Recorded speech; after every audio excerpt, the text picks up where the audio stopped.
Yes, indeed. We are opening hailing frequencies one more time here. Actually, it's probably not one more time because I think we're going to do a couple episodes about this final. But I, as always, am Christian Bladt. Welcome to our Star Trek Picard after show discussing season 3, episode 10, The Last Generation. Joined once again by Mr. Jason Blair, who puts the IP in the ICP. That didn't quite work. It sounded good in my head. I'm your legal juggalo. Is that what you're saying? But also with us for the first time on this season of the show, not a juggaho nor a juggalo, but just a gigolo, the one, the only Mark Hunt. Mark House of Hunt. Mark, welcome. Thank you for being here on the show. It's a pleasure, as always. I wanted to give you a quick moment, Mark, as this is your maiden voyage on our season 3 after show.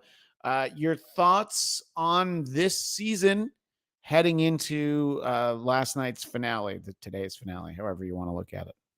I've been a huge fan of it. As someone who gave season 1 maybe a C. I kind of liked season 1. It was all right. It was C. I gave season 2 an F. This one gets like an A- at least. Season 2, by the way, if you could give it an F-, I think that that would actually be appropriate. But anyway, finish your thoughts. Sorry. Very few nitpicks. I think when I go back and watch it again, I think it'll be interesting. I think episode 1 through 8 felt a little bottle-y, I guess. We were on the Titan pretty much exclusively. But I mean, the story has just moved along. The layers of the story moved along well. I was pretty much a fan of everybody that was on there. I thought that maybe Jack Crusher got a little David Marcus-y, a little Mutt Williams maybe. But on the whole, I've been super pleased with the show. And then once the Next Generation crew came on board, I mean, that was it. The last 2-3 episodes have just been stellar. Yeah, Jack Crusher was like David without the perm, really. I mean, there was some familiar territory there. Now, Jason, it's been a few weeks since you've been with us. Heading into the finale, where was your satisfaction level with season 3? I kind of agree with Mark. I didn't hate season 1 as much as I think you did. I definitely liked it more than Tom Kelly, but it's a C, probably first season. Second season, just awful. And then third season, it's just hard because you like it so much, but then you're like, why do we have to have these 2 first seasons be awful before we got to this? But then I was just like, you know what? Let's just pretend those didn't happen. You could jump right into this and just pretend that, some of that stuff with Alton Sung and explaining Raffi would not make sense if somebody jumped right into season 3. But then again, that's the thing with Star Trek: The Next Generation, right? It didn't get good till season 3 in the original show anyway. So do the same thing for Picard. And so going into these last 2 episodes, I really enjoyed it. One thing I will say, I also like with Mark, he said he gave it an A-. I was looking for the Dominion to be the big bad and sort of the Great Link and those reveals. And then when they switched it to the Borg, I know it makes it more epic, but I was just like, the Borg again?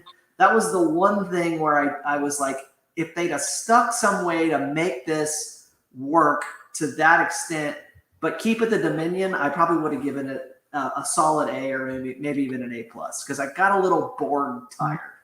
Yeah, we talked about this last week with Katie and Mark, a couple of the regulars on this show who are have the misfortune of getting married this weekend, so they may not have had a chance to watch the episode yet. Although I'm pretty sure Mark did. I don't mean you. I mean that Mark Hampton.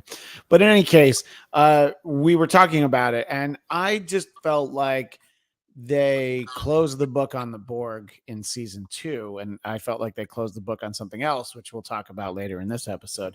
But clearly they didn't, and the explanation was given was like, well, this was an alternate timeline, different group of Borg. This is the Borg that we know and fear, and all of that. So it was okay. It was a good surprise, the reveal, because I just assumed they weren't dealing with the Borg. But I agree. I really wanted the Dominion. I wanted the Great Ling. I wanted more Changeling stuff, and I wanted a CGI Odo, which shouldn't have been that hard to do, in all honesty, to give us a CGI Odo. But so like on the one hand, for a serialized television action adventure show, it was a nice surprise of like, oh wow, it's the Borg. But yeah, I mean, we're a little Borg fatigue at this point, I think. Mm-hmm. But that's what we were given, and we knew that at the end of last week. And I have talked a lot about this show in the sense that I feel like for the most part, the fan service, they tried to have it not be too distracting and too unnecessary. And I think that they gave us a great reason why they were using the Enterprise D and why they flew it into action and how they were able to do it. And yeah, if you really want to slide that under the microscope and really dig in on it, yeah, you can make a lot of issues on it. But I don't know, when they first were on it at the end of last episode, at the end of episode 9, and then actually flying into action this week, I don't know, Mark, is that everything that we were hoping for when we first found out there would be a Picard series? I don't even mean this season. I mean, it's like, oh my God, there's gonna be a Jean-Luc Picard series set after Nemesis. Wow, I hope we get the whole crew back together on the Enterprise. Yeah, I didn't think that we would, especially after season 1. It seemed like they were content with, and maybe it was the previous showrunner, Michael Chabon or whatever. I think they were just content dropping a couple here. Well, really, other than Whoopi, they didn't really drop anyone last season. But yeah, I didn't think we'd get this at all. In fact, during season 1, I remember thinking, oh, this is 3 seasons and done. I was expecting Picard to die at the end of season 3. I figured that's where they were going to go with this. They were going to do something with, they set up that whole, the android conspiracy thing that I guess they just realized this is going nowhere. They kind of dropped that. So yeah, I think by season 3, it's just like, I didn't expect this turn. It's just, they completely like, hey, let's just pull out all the stops. Let's give the fans what they want. Let's do what we probably should have done. It's season 1. The Next Generation, bring them all back. I thought it was great. The Enterprise D returning, I think they did something similar in one of the books, because they took the dish. They had to the dish was pretty much intact. They pulled it off of Viridian 3 and attached it to another ship's star drive section. So I think they did something similar. I'm wanting to say one of the Shatner books, but I mean, it made perfect sense to me. They gave us a quick explanation. I thought it was fantastic that we got to see the D in action. It was, I mean, consider this fan serviced. That's all I wanted. Yeah, like I think that sometimes what you need to do in any kind of sci-fi fantasy is just address something, give us a reason. Doesn't have to be a great reason. Just show that you thought about it. Hey, maybe this thing doesn't make the most sense, but here's how we're going to make it work in the story. Come with us or don't. And my favorite example is always, I think it's in Nemesis, when Picard's like, oh, Mr. Worf, what are you doing here? And he's like, oh, it's actually really interesting. And he tells some story off camera, because it's like, do you really care why he's there? No. It's, Michael Dorn had in his contract that they couldn't make Next Generation movies without him. Otherwise, he wasn't going to join DS9. So, well, it's like that throwaway line in last week's episode too, where Worf's like, I prefer the E, and then people look at him and he was like, that wasn't my fault. And it's supposed to explain like he just blew up the ship or something. But right, exactly. Yeah. Yeah. So, so Jason, as this hour begins and as it unfolds, what were some of the things at the forefront of your mind as we were watching this, this last voyage until the next one? I mean, it's like a farewell tour. Who had their first farewell tour in 1982. So I'll believe this is the last vision, the last voyage of TNG, you know, Right. but as long as the cast is still alive, I'm always like, well, they could probably find one more. But what did you think of this final hour of Picard? It was great. There's one thing that bugs me, and I don't know if it's particular to my Roku or not, but whenever the show starts, it changes like the HDR kicks in on my projector, and so there's like a second that I miss at the very beginning. So when they do the Star Trek, the ships doing the insignia at the beginning of every Star Trek show, I knew by the time my projector had reset, all I saw was the very end of the Enterprise D, and I was like, oh, I want to rewind it, but Paramount Plus won't let me rewind that. When I rewind it, it just goes to the beginning of the show. So I was annoyed because I knew that I missed that of the actual Enterprise D. I only saw like the very end of it. Beyond that, I was very happy with it. It really felt like a motion picture. You know, if this would have been in the theater, and I know they did the thing with the IMAX, you know, it'd been, you know, Star Trek 11 or what, you know, the follow up to Nemesis, I felt that it would have worked, which I think also explains Mark earlier saying, why were the first 8 episodes in a can? Because they had to save all this money to build the Enterprise D bridge, to do all these effects, make it feel very, you know, over the top, epic, which, you know, then of course we've got the whole, you know, they're flying into the Borg ship, so where's Lando and Mean Nub when you need them, you know, very Return of the Jedi actiony, which that's the thing with Star Trek movies, is they always want to, you know, you do lose some of that Star Trek feel because they don't diplomacy their way out of it. It's always like they're gonna, you know, use blasters and stuff. And I also want to know, how strong are the shields on Space Dock when you've got literally the entire fleet shooting that amount of lasers? I'm like, how did this not blow up in like 2 seconds? It's like the old you know, comedian observation of why don't they build the whole plane out of the black box? So It's like, well, if that shield is that strong, why don't they put that everywhere around Earth? And that must be why it's so strong, because it's the planetary defense. Yeah. But it's interesting because you had the same thought that I did. And, you know, one of the knocks on the, you know, on Star Wars is just how many times the plot is, let's blow up the Death Star. And it's such an easy and accessible plot that even Star Trek decided to use it in terms of, let's blow up the Borg cube. Oh, no, wait, maybe we shouldn't. Well, we're going to blow it up in 2 minutes. So let's have some family melodrama and get it out of the way.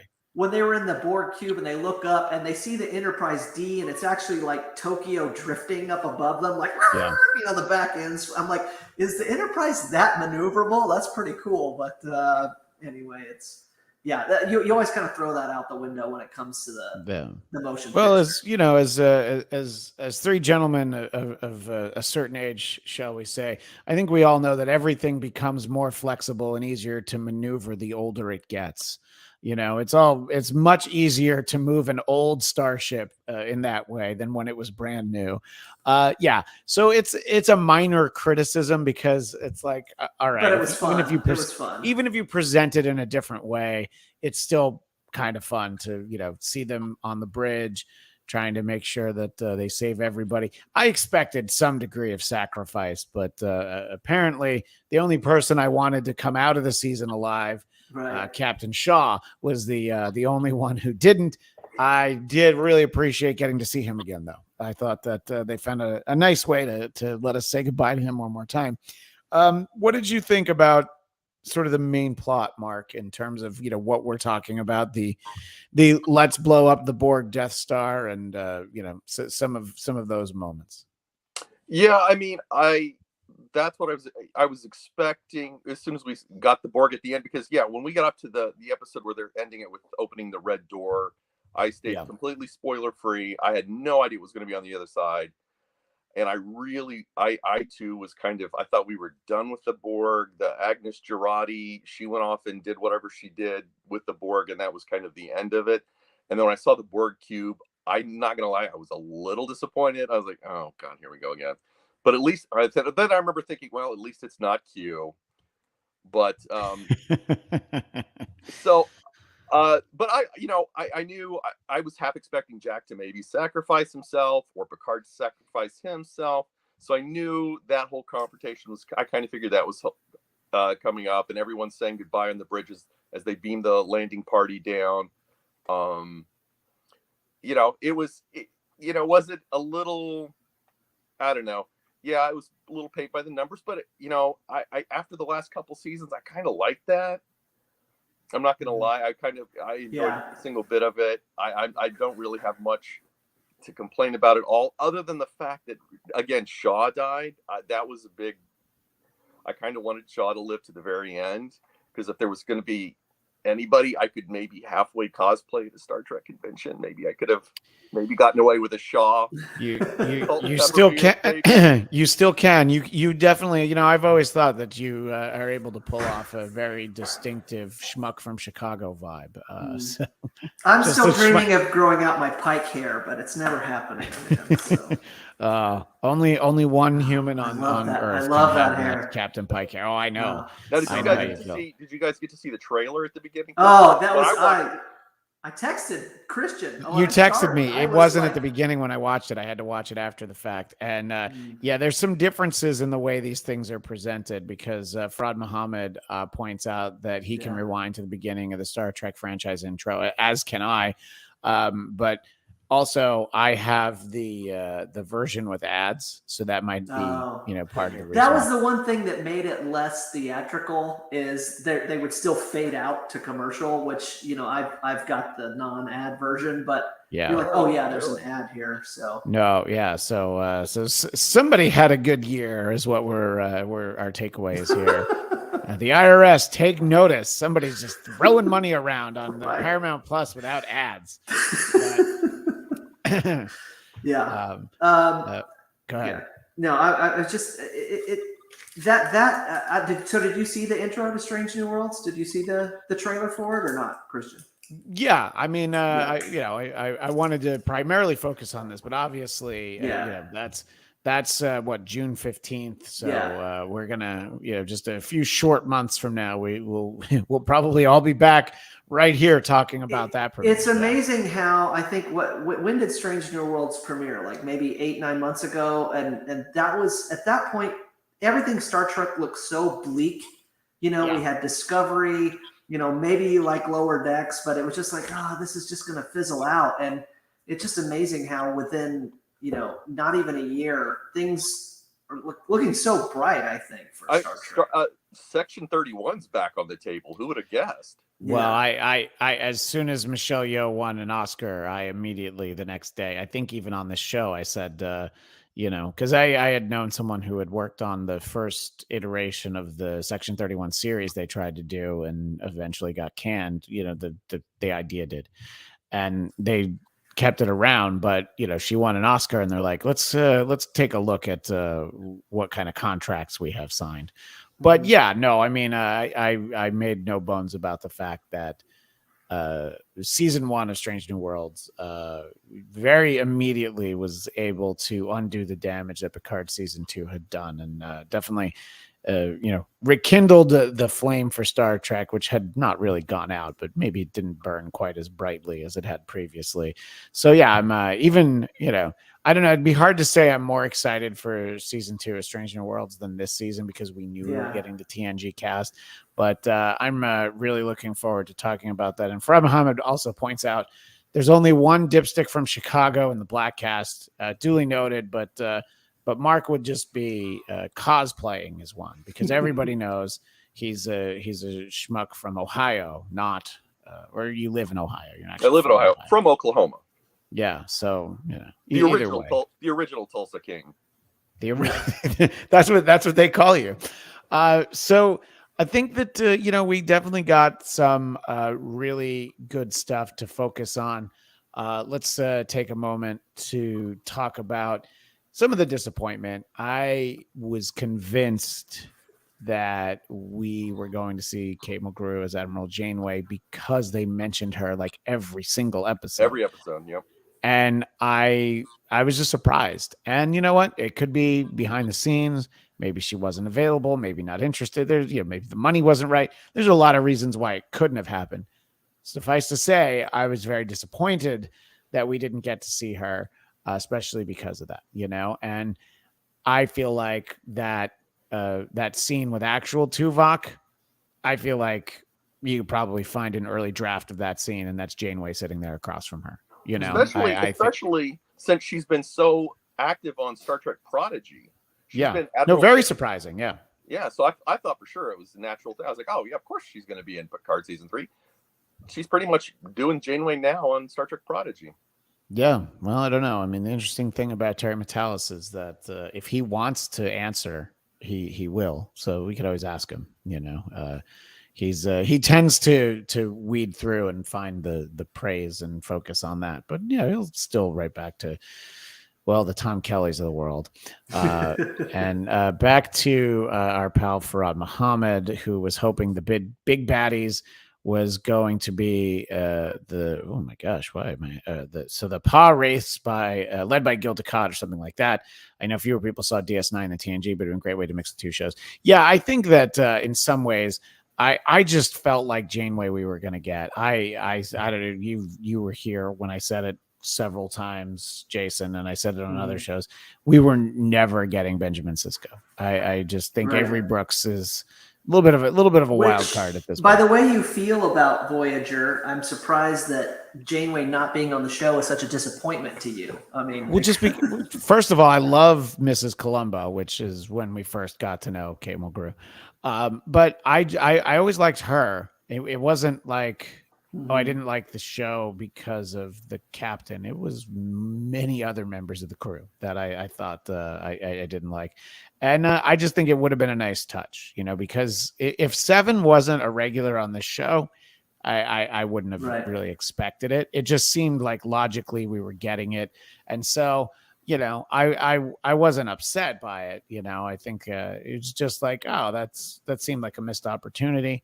But I suspect there's, behind the scenes reasons for it. It's not that she's not in it because they didn't want her or because they didn't think it was a good idea. Or maybe they had just already spent like triple the guest star budget and they're like, we can't get one more in there. Right. Is there anything else that strikes you as disappointing? And it can be on that same level. We're talking about getting some, getting the Dominion, getting changelings, things like that. Jason, has anything come to mind immediately? It's always, I always like shake my head at myself when it comes to Star Trek, because there's always like super fans of any type of field, whether it's Star Wars or Marvel or whatever, and they get so into the weeds that they don't see the entertaining value of it. I tend to find myself doing that with Star Trek, and I don't know why, because like I remember what bugged me about the final was the Borg implants are now biological. And I remember them very, specifically saying in earlier seasons that the reason the Borg look the way they do is because the nanobites and stuff, your body has like a allergic reaction to it. And that's why their body, everything turns green, and because they're reacting to the implants. Well, if they're biological, you wouldn't have an allergic reaction to it. So I'm like, they wouldn't actually just start looking all Borg in their skin. And then I'm like, I am getting way too in the weeds with it. This is like what the Star Trek super nerds do, where they're thinking too much about it. And I'm like, obviously from a storytelling point of view, you need to visually let the viewers know who's been Borgified and who hasn't. So you have to do that.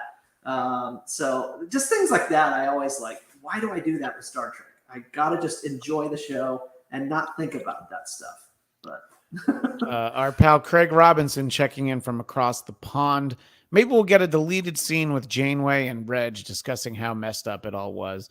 Reg is somebody who I just thought I would like to see, but obviously him not being included. I just feel like it would have been nice for Dwight Schultz to be able to renew his SAG dental, for getting some big time screen work. Mark, is there anything for you that is sort of the most nagging of like, oh, it's too bad we didn't get to see this, or something that you had like a legitimate problem with in this final hour of Picard? No, I mean, I thought for sure that the whole conspiracy, everything, when Vadic had her dimension door that she could open, it really seemed like this conspiracy was going to be way more involved than just the Borg are back. It really seemed like they were really building up to something complex, and then once they took out Vadic, it just seemed like, okay, it's the Borg. Yeah, just it was like the Dominion didn't exist at the last 2 episodes. Oh, we were just using them. Right. I mean, and that was it. until we're in the very end, when they see how they kind of cleaned all the extra. Right. When they cleaned all the extra DNA out of the transporter, which is similar to a job that you used to be able to get in Times Square. You used to have to clean the DNA out of some of the booths there. Thank you for laughing at that, Mark. I appreciate it. But and then that was the first time we saw a changeling in like 2 episodes. We didn't see any. There was like, they referenced it. The Borg Queen made a passing reference to them, but only, just to be like, hey, remember them. So yeah, it didn't all come together in the right way. And it kind of does them a disservice, because the changelings would have been a great villain. And then it's like, well, you have to go back to the Borg. You always got to go back to the Borg. Well, what were you going to say, Mark? I'm assuming there were still some more changeling crew members on board the Titan and the other ship. So once they locked them out, I was assuming that, okay, you have your young kid Borgs running around, but the changeling crew members, I just assumed they'd squeeze in through the vents or something, get in there early. I thought, because it just seemed like there were no more changelings on the ship anymore. It was just young Borg. So I kind of didn't quite, unless there was some line or something I didn't realize, that they swept them all up or something. I just assumed they were still out there and could easily have penetrated into the bridge, but which would have been interesting had it actually happened, but instead it did not. I think that a lot of times with a show, you get this feeling of the buildup is so great, and then you kind of feel like you can get a sense for how it'll get resolved. And I was surprised that everyone survived this episode. I thought that somebody was able to sacrifice something. I'm glad Data didn't die again. It's like, enough. Like, let's let him live on for a while at least. And I think the likely candidate was Jack Crusher, having paid some sacrifice. But also, if Jean-Luc had sacrificed himself, to save his son, that would have been something. But it didn't. I don't want to say it felt rushed, but there was so much episode after it. You felt like, okay, so we're done with all this now. This like massive threat, which was a really impressive threat that they built, and they started targeting all the cities around the world. I mean, I wish I'd been at the IMAX event last night, because I feel like people would have been really worried as they started naming off all the cities they were targeting. And when they said Philadelphia, people just would have been like, nah, who's going to notice? That's for our friend Jeff Duray, who's not watching right now, but and yet I'm shouting him out anyway. Or Paul P. in Cleveland.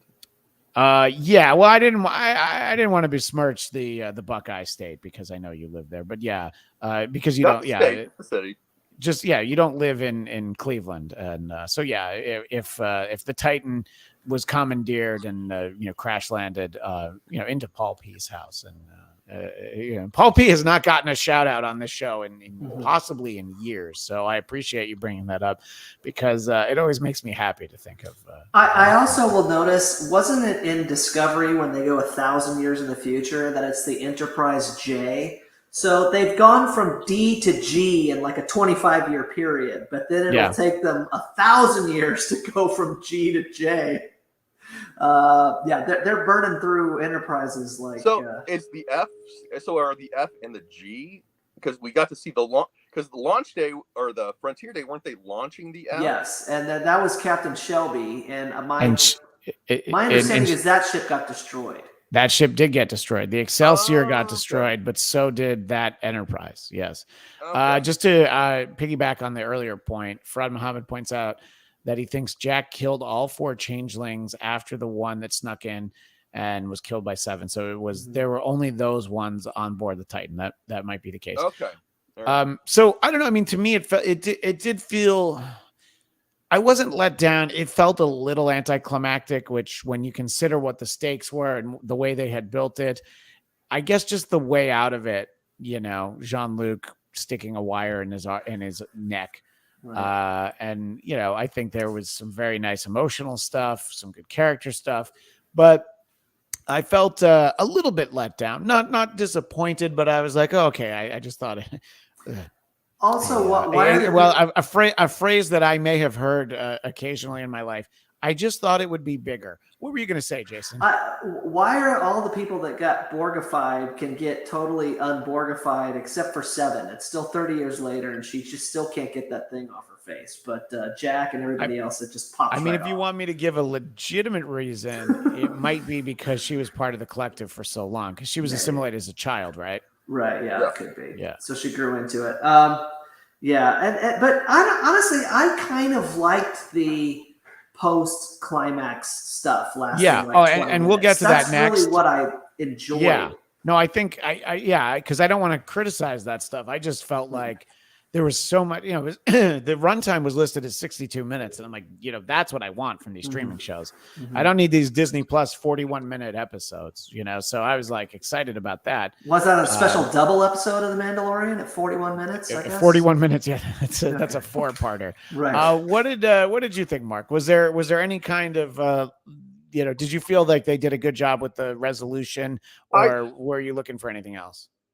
I maybe I was the only one, but I also thought when they a few episodes back, maybe 6 or 7, when we found that Picard's body was still around and intact, I thought for sure that I was like, oh, he's going to ditch that body. He's going to go back into his old man body. I thought that, and then I really thought, I was like, oh, he's going to get his old body back. He's getting it back. They saved it. And then, of course, when Vadic's ship blew up, I thought, did somebody bring his body back along? So there was like little plot threads like that I thought I was going to predict. Other than I think, and the only other things that really, the Jack Crusher thing, I think I thought it was fine. I thought it was odd they cast someone who's nearly 40 to play a 20-year-old. Yes, we have covered that ground in. How old is he for real? I don't even know. He just had a birthday. He just turned 35. Just about a week ago. I just saw him on every time that I go to IMDb and they have the birthdays, and I saw old Ed Spaliers on there. Because I even checked. I was like, God, how old is this guy? He was back. I remember him on Downton Abbey for a few seasons, and I think he was in the movie Aragorn, that kids dragon Star Wars movie ripoff from like 15 years ago. But other than that, I mean, really, honestly, I mean, there's some of the plots I for once I could just sit back and enjoy it. For the most part, all the little nitpicks that I thought all the little avenues I thought they would have or should have gone down. Really, honestly, at the end of the day, they gave me the Next Generation crew back together again, and that more than made up for it. So I really, honestly, the pros way outweighed the cons for me. Yeah. I'll also tell you this episode. Oh yeah, go ahead. No, our friend Katie is in the chat. You should be folding place settings and those little table cards. I forget what they're called. You have so much wedding stuff to do, but thank you for being here with us. And she's like, "Oh, I am." That's why she's not on camera. Nice. So that actually makes perfect sense. But she does confirm table tents. Yeah. So see, that's why she's not joining us on camera, but I know that she literally had just finished. So we were trading messages before we really got into this. And she does point out that he was indeed Aragon. And Katie, we appreciate you being here. And once you're officially a Mrs., maybe we will be able to get some of your thoughts on the show. But yeah, what were you going to say, Jason? Sorry. I wanted this episode to show, and I think it demonstrated, when cursing is acceptable in Star Trek. When Riker picked up Worf's Bat'leth and he drops it, he goes, shit! And it's like, you didn't know that was so high. That was funny. That's exactly when you need cursing in Star Trek. Like when the saucer section was going to crash into Verdian 3 in Generations, and Data says, oh shit. And it's like, it's perfect. You don't need all this other, Admiral F word from season 1. Yes, it's just it's so stupid. I want usually when it doesn't work is when the times that it works the least is when Tilly is dropping F-bombs. That's usually because those were like the first ones where you're like, okay, wow, we're really ripping the Band-Aid off here. Yeah. But yes, I do agree. That was a great moment. It's very interesting, sort of this iteration of Worf, because they've decided that he's funny. And this episode, it worked better. I wanted to hate that he passes out on the bridge and they hear him snoring, but I'm like, oh, it's actually kind of funny.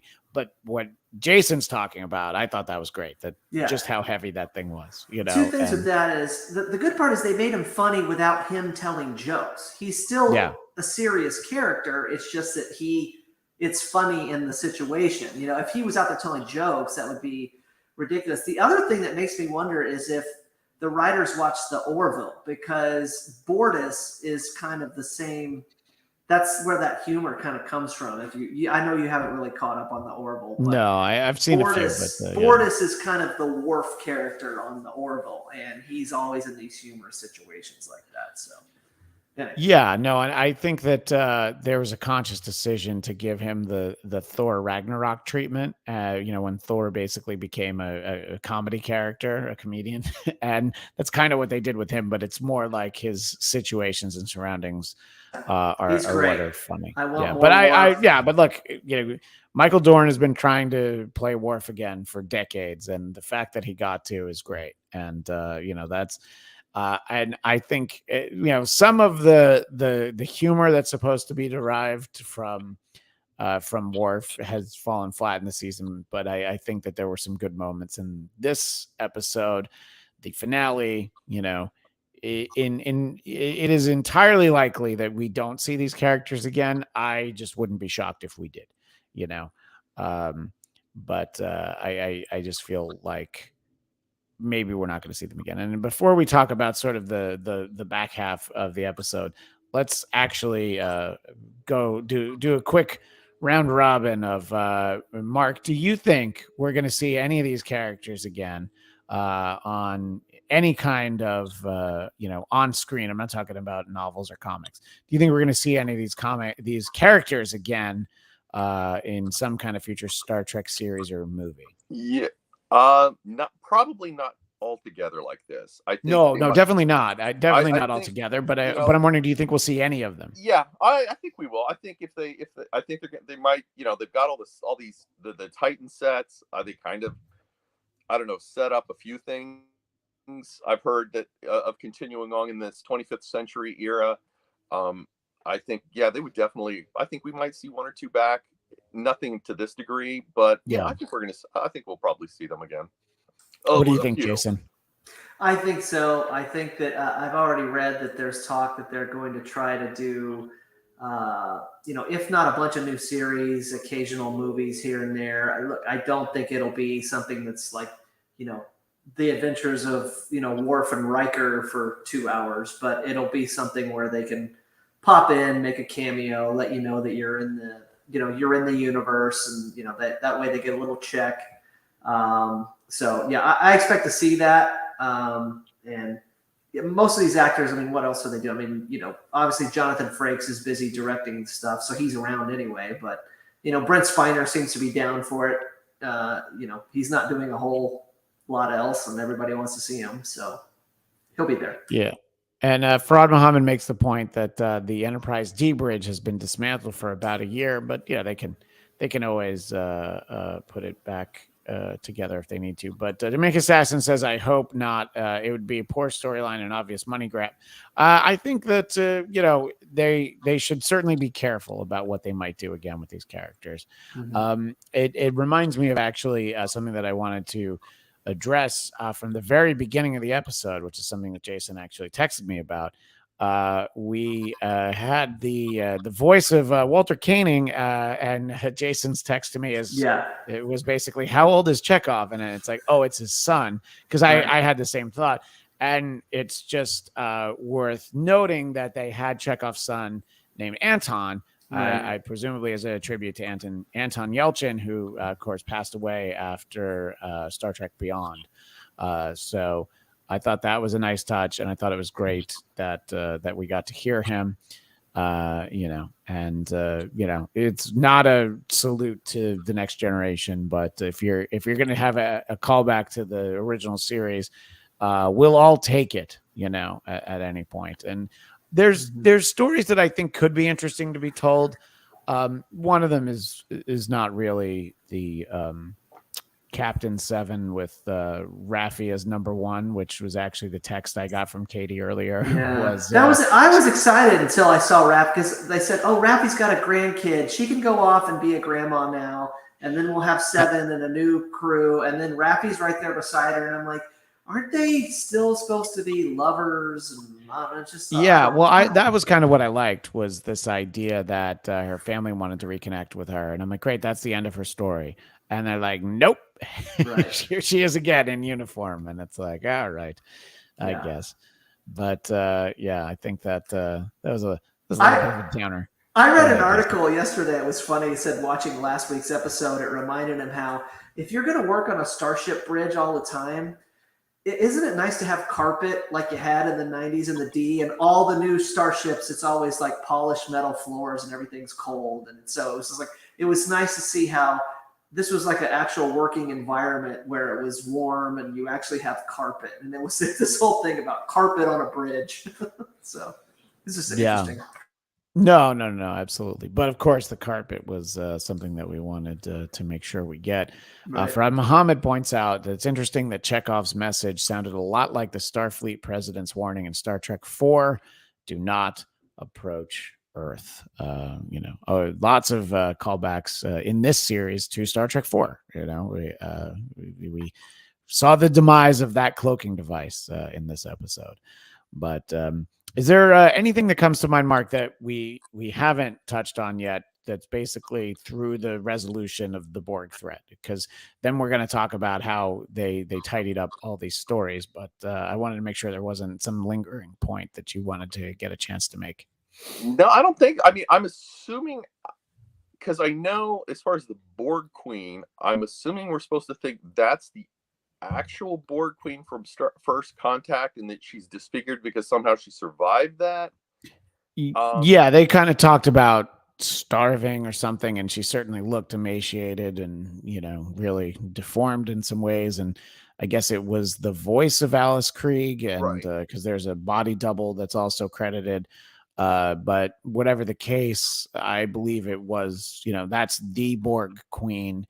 And the assumption can be that the Borg as a threat no longer exist, that there is 7, but and because I think Alice Krieg reprised her role on Voyager, and there was some storyline where she was wasn't Alice Krieg. It was a different actress. So that's why she was we've had different Borg queens. Right. Well, the one in season 2 of Picard was an actress named Annie Wershing who passed away, but also that was a different timeline Borg Queen. So that was sort of, Terry Matalas has been very clear that that was an alternate Borg collective, an alternate timeline, and all that. It's completely separate from the Borg that we knew from First Contact and onward, and from Nemesis. And once they established the Agnes Jurati Borg did not change the collective, that pretty much officially nullified the entire season 2 of Picard, and literally nothing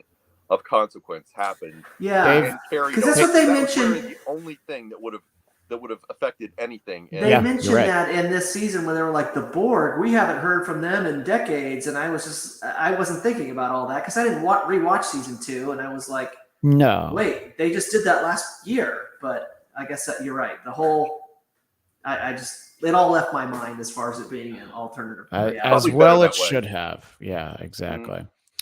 So let's talk about some of the the happier ending moments that we got as the finale wound down, as it were. Obviously we get another occasion to see the crew together, first at the bar, and then of course we get a poker game. And again, did we need it? No, we didn't. But are we glad we got it? Absolutely. you know. So, and I guess in some ways, maybe we emotionally needed it. It wasn't essential to the story, though.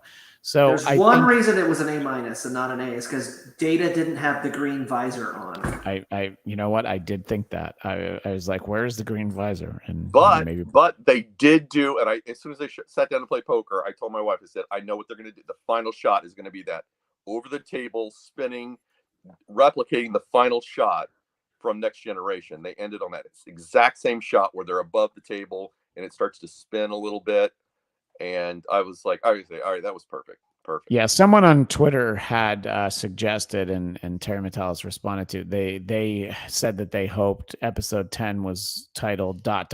must come to an end. You know, as the continuation of all good things ... being the finale of the series.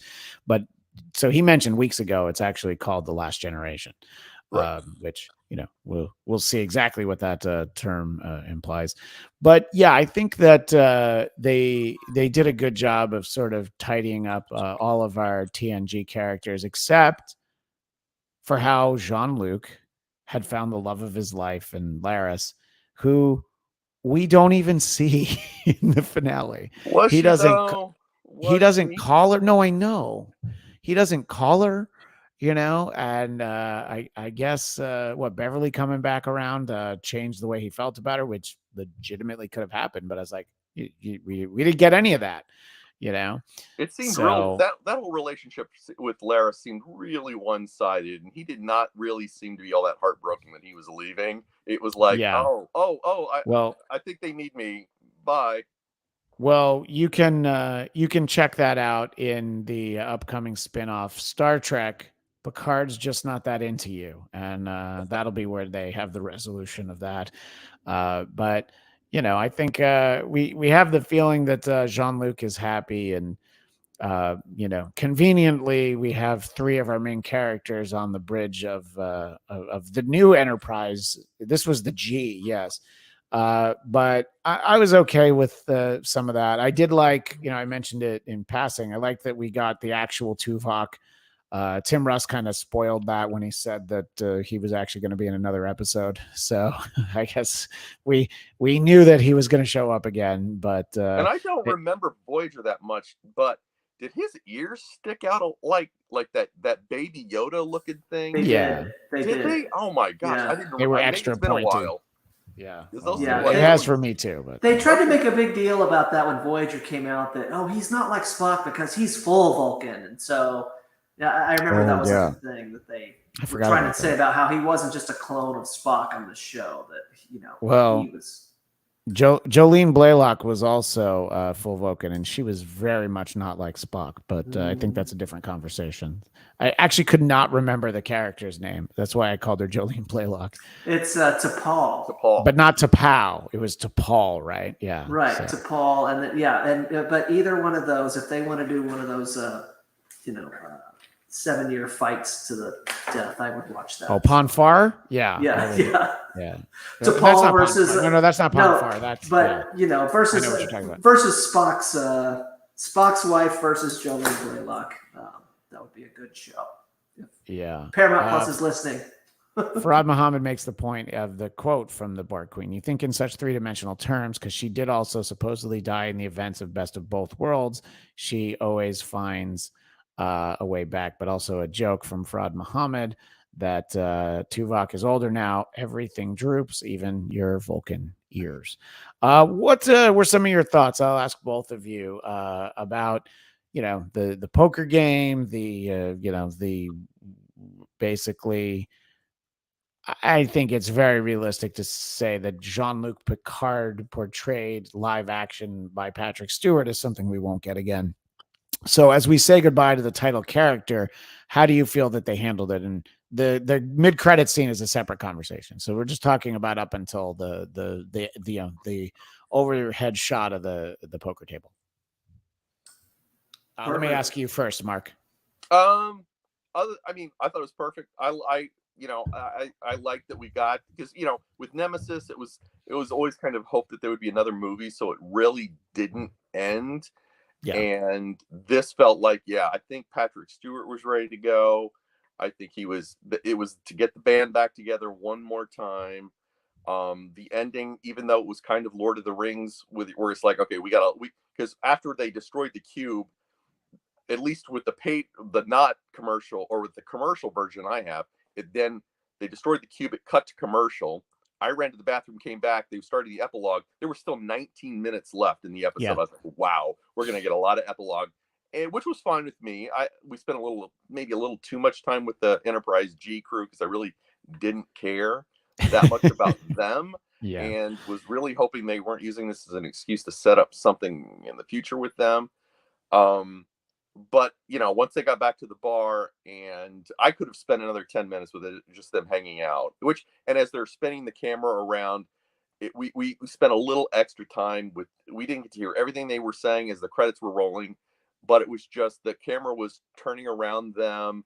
We saw them laughing and hanging out, and I could have kept watching that for a few more minutes. I love, because I figure this is it. This is going to be the last time. Yeah, I mean, part of the reason you get everybody to say yes to appearing on this is because it is the last time. And then if you want to do one more last time, then you probably aren't going to get everybody. So I can't imagine we would get everyone. Jason, your thoughts on sort of how things wound down, and then we'll focus on the mid-credit scene. No, I absolutely loved it. I mean, that was probably the most enjoyable part of the show to me. It was just to see that everybody was kind of back together and happy, and it wasn't just disaster. It's nice to have a happily ever after. I think we even talked about this when The Force Awakens came out, that my problem was I love Return of the Jedi because my childhood, heroes live on. They ride off into the sunset and they're triumphant. And then when you watch, Harrison Ford get killed or whatever, and that's kind of how Nemesis left. I mean, we still had B4, and theoretically they could have figured out a way to get Data's brain to work in B4, but we never got that. So we always left The Next Generation with Data being dead, Riker going off to the Titan, and it was kind of like, I just like to see, the happy ending. We live in such a downer society now that it's just nice to have your heroes sort of, okay, everybody did it. They're all back together. They're happy.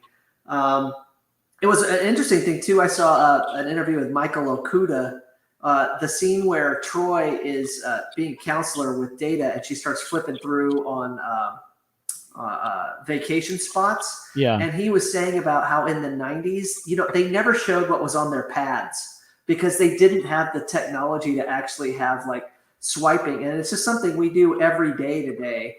And it's that they can actually put graphics on those things. And in the 90s, like you never zoomed in on a pad. So I loved seeing that too. Yeah, no. And that was a good exchange. For any time that Data's been able to have emotions, it always seems to be a lot for not just him to handle, but everybody around him. And that was actually, it was some nice lighthearted fun. Troy just like, I can't believe our hour is over again. What were you going to say, Jason? Well, and I don't know, Mark, and I think you are just like, I don't really care about having a show about the Titan or Enterprise G crew or whatever, but I'm like, you set it up, now I want it. I mean, I don't want Raffi and Jack Crusher. Okay, I mean, but still, I still want the show. if Shaw had lived, I would be more excited. But Terry Matalas has said that he has a way to bring him back, and it's probably what Mirror Universe. We talked about this last week. That like the Mirror Universe Shaw is either a much bigger D-bag, or it's the reverse, and he's like the happiest, friendliest guy you've ever met. So they could do that. Whatever it is they want to do. I'm wondering what we get next for this specific point in Star Trek history. We know what we're getting with Strange New Worlds. We know we're getting a final season of Discovery. So we'll theoretically say goodbye to the 31st century. Right? No, what's that? I thought they announced the Star Trek Academy show with Tilly. They've announced that. Oh, I didn't. I heard didn't something about an Academy show. Yeah, okay. I didn't realize they were doing Starfleet Academy, because she left Discovery and she runs the Academy. But it's the 31st But Discovery century itself will end. I'm kind of behind on that. Yeah. I don't know. I came around on Tilly, but she also wasn't the lead in the show. they can Farad Muhammad. They can replace Shaw like they replaced Ensign Harry Kim a couple of times in Voyager. So yeah, you could always do that. All right, so let's talk about the actual last scene of the show that is sort of like, you know, in the old days when we used to write letters and there was a PS and sometimes there was a PPS, and this is really the PPPS, and it was like, okay, I said this last week where, okay, so if we thought we were done forever with the Borg and we got them back, then I expected that we would see Q. I thought it was going to be in a different context. I thought that he was going to, you know, rematerialize to save the day and prevent Jean-Luc from dying because, you know, he's whatever, his only friend or something. I don't know. But instead, we have sort of this this postscript with Jack Crusher, which you know, it's not surprising that over the course of a year that that Jean-Luc would tell his son about Q, but so much so that he recognized him when he saw him. That was interesting. And you know, my problem with Q is really conceptually the idea of the character. You know, it's this simple. Vulcans don't like hijinks. I don't like magic in Star Trek. Magic belongs in Star Wars because the Jedi are magic, but you don't really have. You know, you can argue that a mind meld is kind of magic, but it's not as magic-y as like snap your fingers, and you know, it's not as magic-y as watch. My hands are going to be transported somewhere else. So, but what did you think, Mark, about the extra scene with Q? I mean, if that's all it is, I mean, Q's always been my least favorite character. I've never been a fan of his. I knew I liked you for a reason. And I was, and I, you know, I thought once they killed him off in season 2, I was like, God Almighty, at least they did that, and they couldn't even get that right. No. So I mean, I don't know. I don't know if it's just them doing it as just as a kind of to kind of bring it around because this is kind of where it began. If it goes no further, it is what it is. I didn't think it was too necessary. Yeah. You know, there's unnecessary, but you like it anyway, and then there's unnecessary where you're like, okay, I didn't need that. What did you think, Jason? I think this is a way for Terry Matalas to put pressure on Paramount to make an additional show. You have a stinger like this where, you know, now people will be clamoring for it. We got to have the show. But at the same time, he doesn't even be there. It could literally be like, oh, remember Q appeared to me, but I haven't seen him in the last 3 years. And, you know, he could just pop in, pop out. And you're right, Mark. It's when you have an all-powerful character, there's no stakes to it. And the ironic part is my favorite episode of Star Trek The Next Generation is a Q episode, which is Tapestry. But it's not really about Q in a way. It's about the decisions we make in life, and it's really profound. But yeah, I think it's the cheapest way you can make a quick thing, make a lot of buzz, get a lot of fan interest and demand for, we need a Next Generation era show, and so that people at Paramount will, you know, say, okay. Absolutely. And, we know that Jason's time is about to go. We're having young Wesley Blair show up there and talk about you know, being transported off into the time stream. Yeah, I think it was a fun extra scene, but at that moment I was still holding out like, okay, well, finally we're gonna get to see Admiral Janeway, and nope, it's just Q. Good to see John Delancey. In any case, in general, I had fun with this season, especially after just the doldrums that was season 2. I mean, it was bleak. I mean, I did this show most weeks that season, and it was really hard to talk about. This was mostly easy to talk about. Yes, there are holes that can be punctured into it, and my friend Tom Kelly will be puncturing all those holes the next time he and I get together. He's out here in LA right now, so we'll be scheduling a show soon once I know he's actually watched it. But in general, I was happy. I have good feelings about Picard season 3. if not the series as a whole, but certainly for season 3. Jason, I know you have to run. If you have any final thoughts before you are transported away, please. It makes me wonder, it's so comforting to see all these shows from, not necessarily my childhood, but my college years and things like that are now back. You see the bridge. It's comforting to come back to that. And it makes me wonder, like, what's on television now that when it's 2050, people will be like, oh yeah, they're bringing back the old characters from MTV's Catfish or whatever is on TV. It's like, did we just happen to live at this, super great time where all this retro stuff can, come back? How long will that nostalgic feeling last with it'll be when, that 90s show, which is a reinvention of that 70s show, when it's that 2010s show, that's going to be the thing that we want. No, and I wonder, like, what do people care about that is enduring in the same way, as these properties from our childhood? And I guess we would just turn to our kids, but a lot of what they watch is characters like Marvel characters and such, that Star Wars characters, or Star Wars, at least universes that we were already familiar with. But I don't know that 20 years from now, somebody's like, what's going on in the Walking Dead universe now? And I have no idea how that series ended. So I legitimately don't know. But, it's, it'll be interesting to see, like, hey, Ted Lasso's a grandfather now. Does he want to take over, coaching that soccer team? Could that be fun? So it'll be interesting to see. But I loved it. Just, wish we had a little bit more time with the Enterprise D and stuff, but you got to appreciate that we got it at all. And it's just nice to end a show where nobody died. Everybody kind of ended happy, and it just gives you a warm, good feeling. So, of course, as we, we talk about the fondness for the Enterprise D, the nice touch of finding a way to get Majel Barrett Roddenberry to be the voice of the computer, and that being what Riker says as they basically decommission the old girl, as it were. I miss that voice. I thought that was a very nice touch that I think I'm sure that we all appreciated. But Jason, I know we have to let you go, and if anybody wants to get in touch with you, they can't. So they'll have to just comment on this video on YouTube, or send messages to me, blackcast@gmail.com, and I can pass them.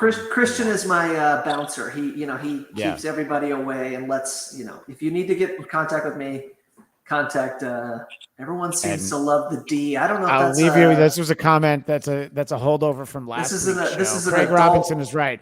Everybody loves that D, and especially the Enterprise D. Anyway, Jason, thank you. I'm sure that we'll be texting before too long, and talking about Strange New Worlds before we know it. But thank you, sir. Good to see you. To see you, and enjoy playing Paul Schaefer in the event you're going to. Thanks. All right. So, in general, I wanted to just tag that in there, but I feel like you're going to agree with the sentiment of having Majel Barrett Roddenberry's voice. Oh, yeah. However they did that, I don't know if that's like, Chat GPT, like AI, or just actual recordings that they had from the series, or, whatever it might be. However they did it, I think it was a wonderful touch, Completely worked. Yeah, absolutely. Yeah. So Mark, I'm glad that we got a chance to talk about this show, because you and I hadn't really talked much during the course of the season, but I knew as it was getting close, I was like, well, we have to talk about it. So I am glad that you were able to make the time to be here. But I also wanted to let people know where they can find you, and other things that you tend to talk about out there. Right now I'm just I'm on Facebook. I just completed I think last time I was on, I just done a London tour of James Bond filming sites that I had chronicled on Facebook. I just completed a second James Bond filming tour of the Bahamas, and I chronicled that on Facebook as well. So that's kind of mostly where I'm active. Thinking about maybe trying to get the band back together for next year's Planet of the Apes, trying to get the podcast of the Apes maybe back on, get those guys back together. We've kind of all gone our separate ways geographically, so it might have to be something more like this instead of Yeah, but I mean that's sort of the advent of this, is that it's so much easier to do those Yep. kind of shows than it used to be, Yep. where you had to get out all the equipment and record in the same room.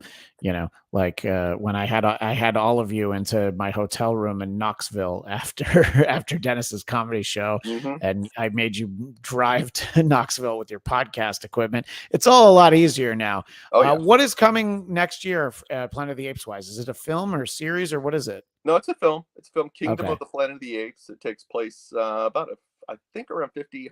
I think it's pretty much done.